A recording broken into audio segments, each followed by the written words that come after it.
అందరికీ నమస్కారం. ఈరోజు మనం ఒక చాలా పవర్ఫుల్ పర్సనల్ స్టోరీ గురించి మాట్లాడుకోబోతున్నాం. అంటే ఎప్పట్నించో వస్తున్న కొన్ని సామాజిక కట్టుబాట్లు ఈ ఆధునిక ప్రపంచంలో కూడా ఎలా పనిచేస్తున్నాయో ఈ ఒక్క కథతో మనకు చాలా స్పష్టంగా అర్థమవుతుంది. ఇంకా ఆలస్యం చేయకుండా ఆ కథేంటో చూసేద్దాం. సరే, ఈ కథ ఎక్కడ మొదలవుతుందంటే ఒక హై ప్రొఫైల్ మీటింగ్లో, అంటే ఒక ప్రధానమంత్రి ఇంట్లో జరుగుతున్న భోజనం అన్నమాట. రచయిత మోహన్ గురుస్వామి కూడా అక్కడే ఉన్నారు. ఆయన చుట్టూ చూస్తే ఒక విషయం అర్థమైంది. అక్కడ ఉన్నవాళ్లలో బ్రాహ్మణుడు కాని వ్యక్తి తానొక్కడే. చూశారా, అసలు కథకు సెటప్ ఇక్కడే మొదలైంది. అక్కడ డిస్కషన్ కూడా చాలా ఇంటెలెక్చువల్గా సాగుతోంది. టాపిక్ ఏంటంటే మన జాతీయ గుర్తింపును, మన కల్చర్ని కాపాడటంలో బ్రాహ్మణుల పాత్ర ఏంటి అనే దానిమీద. అందరూ వాళ్ల బ్రాహ్మణ వారసత్వం గురించి, అది మన సంస్కృతికి ఎంత ముఖ్యమో అనే దాని గురించి చాలా గట్టిగా మాట్లాడుకుంటున్నారు. అంతా ఒకే మాటమీదున్నట్టనిపించింది. అంతా బాగానే ఉంది అనుకుంటున్న టైంలో మెల్లమెల్లగా ఆ రూంలో అట్మాస్ఫియర్ మారడం స్టార్ట్ అయ్యింది. ఏంటో తెలియకుండానే వాళ్ల మధ్య ఒక కనిపించని గోడ కడుతున్నట్టుగా ఫీలింగ్ మొదలైంది. ఇక్కడే ఒక చిన్న కాని చాలా ముఖ్యమైన మార్పొచ్చింది వాళ్ల మాటల్లో. అప్పటిదాకా బ్రాహ్మణులు అలా చేశారు, ఇలా చేశారు అని మాట్లాడిన వాళ్ళు సడన్గా మేము, మనము అని మాట్లాడటం మొదలుపెట్టారు. చూడ్డానికిది చిన్న విషయమే అయినా సరిగ్గా ఆ మార్పే రచయితను ఆ గ్రూప్ నుంచి దూరం పెడుతున్నట్టు అనిపించింది. మరి ఉన్నట్టుండి ఆ ఫ్రెండ్లీనెస్ అంతా ఎటుపోయింది? అసలు ఆ రూంలో వాతావరణం ఎందుకు మారిపోయింది? ఏమైయుంటుంది? కారణమేంటంటే రచయిత తన అసలు గుర్తింపును బయటపెట్టారు. తను బ్రాహ్మణుడి కాదని చెప్పిన ఒక్క క్షణంలో అంతా తలకిందులైంది. అప్పటిదాకా ఉన్న వెచ్చదనం, ఆ ఆప్యాయత అన్నీ మాయమైపోయాయి. ఆ మనమంతా ఒకటి అనే ఫీలింగ్ గాలిలో కలిసిపోయింది. నిజంగా ఇదే కథలో అస్సలైన టర్నింగ్ పాయింట్. అసలు తను శూద్ర కులానికి చెందినవాడని చెప్పగానే వాళ్లు ఎందుకంత షాక్ అయ్యారు? ఇది అర్థం కావాలంటే మనం ద్విజ అనే పదం గురించి తెలుసుకోవాలి. సింపుల్గా చెప్పాలంటే ద్విజ అంటే రెండుసార్లు పుట్టినవాళ్లు అని.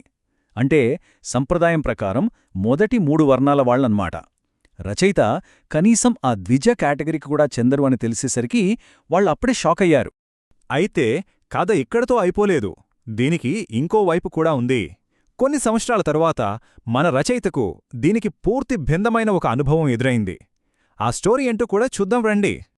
కొన్నేళ్ల తర్వాత 1962లో రెజాంగ్లాలో జరిగిన యుద్ధముంది కదా, అందులో అహీర్ అంటే యాదవ్ సైనికుల హీరోయిజం గురించి రచయిత ఒక ఆర్టికల్ రాశారు. బస్ ఆ ఆర్టికల్ యాదవ్ కమ్యూనిటీలో ఒక రేంజ్లో వైరల్ అయిపోయింది. దాని ఫలితంగా ఏమైందంటే ఆల్ ఇండియా యాదవ్ మహాసంఘ్ వాళ్లు ఆయన్ని వాళ్ల కాన్ఫరెన్స్కి పిలిచి సన్మానించాలనుకున్నారు. చూసారా, ఈసారి ఆయన పుట్టుకతో సంబంధం లేదు, ఆయన చేసిన పనికే అక్కడ విలువిచ్చారు. సరే, ఇప్పుడు మన దగ్గర 2 సంఘటనలున్నాయి. ఒకే రచయిత, కాని 2 పూర్తి ఆపోజిట్ అనుభవాలు. ఒకే ఐడెంటిటీ, 2 రకాల రియాక్షన్లు. ఇప్పుడు ఈ రెండింటినీ పక్కపక్కన పెట్టి చూద్దాం. అసలేం జరిగిందో మనకి క్లియర్గా అర్థమవుతుంది. ఆ మీటింగ్లో రచయిత చెప్పారు, అయ్యా నేను పుట్టుకతో యాదవుడిని కాదు అని. అప్పుడు ఆ సంఘం ప్రెసిడెంట్ వెంటనే కలుగు చేసుకుని ఏమన్నారో తెలుసా? ఇప్పటినుంచే మీరు మా గౌరవ యాదవుడు అన్నారు. అంటే చూడండి, ఇక్కడ మెంబర్షిప్ పుట్టుకతో రాలేదు, ఆయన చేసిన పనికి ఆయన మీద గౌరవంతో ఇచ్చారు. కాని అదే రచయిత చెప్పిన చివరి మాటలు వింటే మనకు అసలు విషయం అర్థమవుతుంది. ఆయనేమన్నారంటే, యాదవులు నన్ను గౌరవ యాదవుడుగా స్వీకరించారు, కాని ఆ ప్రైమ్ మినిస్టర్ ఇంట్లో నాకు ఎవరూ గౌరవ బ్రాహ్మణత్వాన్ని ఇవ్వలేదు. ఎందుకంటే బ్రాహ్మణుడుగా పుట్టాలి తప్ప ఎవరూ కాలేరు. ఇది కదా అసలు పాయింటు. సో ఈ రెండిటినీ పోల్చి చూస్తే మనకు తేడా కొట్టొచ్చినట్లు కనిపిస్తుంది. ఆ డిన్నర్ పార్టీలో వాళ్ళు ఆయన బ్రాహ్మణుడే అని ఊహించుకున్నారు, కాని ఆయన ఐడెంటిటీ బయటపెట్టగానే దూరం పెట్టారు. ఇక్కడ సరిహద్దులు చాలా కఠినంగా పుట్టుక మీదే ఆధారపడి ఉన్నాయి. అదే యాదవ్ సమ్మేళనంలో ఆయన ఐడెంటిటీ బయటపెట్టాక కూడా ఆయన కలుపుకున్నారు, ఆయన చేసిన పనికి గుర్తింపిచ్చారు. ఇక్కడ సరిహద్దులు చాలా ఫ్లెక్సిబుల్గా ఉన్నాయి, గౌరవం మీదే ఆధారపడి ఉన్నాయి. సరే, ఇదంతా ఒక వ్యక్తికి జరిగిన కథ. కాని ఈ కథ మనకు ఏం చెబుతోంది? ఈ పర్సనల్ స్టోరీ వెనక ఉన్న పెద్ద సామాజిక విషయమేంటి? ఇది ఈ రోజుకి ఎందుకంత ఇంపార్టెంట్? ఈ కథ నుంచి మనకు కొన్ని ముఖ్యమైన విషయాలు అర్థమవుతాయి. మొదటిది, కుల వ్యవస్థ ఇప్పటికీ బలంగా ఉంది, బాగా చదువుకున్న ఉన్నత వర్గాల్లో కూడా. రెండోది, బ్రాహ్మణ గుర్తింపు అనేది చాలా ప్రత్యేకం, చాలా కఠినమైనది. మూడోది, చదువు హోదా ఉన్నంత మాత్రాన కులమనే ఫ్యాక్టర్ పోదు, అది కూడా ఒక పాత్ర పోషిస్తుంది. కానీ 4వ పాయింట్, యాదవ్ సంఘంలాగా కొన్ని ఇతర కమ్యూనిటీలు వాళ్ళ గుర్తింపు విషయంలో చాలా కలుపుగోలుగా, ఫ్లెక్సిబుల్గా ఉండగలవు. చివరిగా ఒక్క మాట.